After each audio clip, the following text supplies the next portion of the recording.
नमस्कार दोस्तों, मैं समीक्षा कपूर और आप देख रहे हैं प्रलय टीवी। जिन देशों में तानाशाही होती है वहाँ कभी पता नहीं चलता कि सामान्य दिनों में वहाँ क्या गतिविधियाँ चलती हैं। जैसे कोई नहीं जानता कि किम जोंग के नॉर्थ कोरिया में कितने लोगों को कोरोना हुआ। युद्धों के समय अपने हताहतों की संख्या भी ये देश कभी नहीं बताते हैं। वैसे ही तानाशाह चीन ने अब तक नहीं बताया कि भारत के साथ 1962 में हुए युद्ध में उसके कितने सैनिक मारे गए। चीन ने तो अपने हताहतों की संख्या भी नहीं बताई थी। तो क्या हम ये मान लें कि 62 की लड़ाई में भारत की सेना से कोई चीनी सैनिक मारा ही नहीं गया, या फिर उस समय की भारत सरकार में चीन में मौतों का जो आंकड़ा जारी किया था वो फर्जी था। कम से कम उस समय सरकार चलाने वालों के वंशजों को यह बताना चाहिए था कि तब हमारी फौजों ने कितने चीनी मारे थे।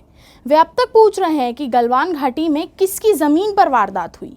तो दोस्तों, 62 में हमारी ज़मीन में चीनी घुस आए थे और लड़ाई भी हमारी ज़मीन पर हुई थी। चीनियों ने हमारी लगभग निहत्ती सेना को बहुत ही भारी क्षति पहुंचाई थी। आप अब जो सवाल पूछ रहे हैं उनके जवाब आपको 62 में मिल चुके थे, लेकिन आपकी तो फितरत ही निराली है। आप तो यह भी भूल गए हैं कि आपके राज में चीन ने भारत की 1000 वर्ग किलोमीटर ज़मीन छीन ली थी। आज हमारी उसी छीनी गई ज़मीन पर आया चीन गलवान घाटी भी हड़प लेना चाहता है। चीन की सेना उतनी भी ताकतवर नहीं जितना उसे बताकर भारत को भारत के नेता विशेष डराते हैं।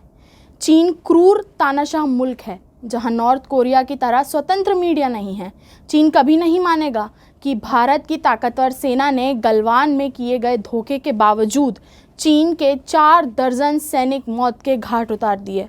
उनके एक कर्नल सहित 15 जवानों को बंधक बना लिया है। अजीब बात है, हमारे विपक्षी नेता भी वही मानते हैं जो चीन मानता है। यह बात वे बिल्कुल नहीं मानते जो हमारे पीएम कहते हैं या सेना कहती है। तब तो वे प्रधानमंत्री का नाम बदलकर सुरेंद्र मोदी रख देते हैं।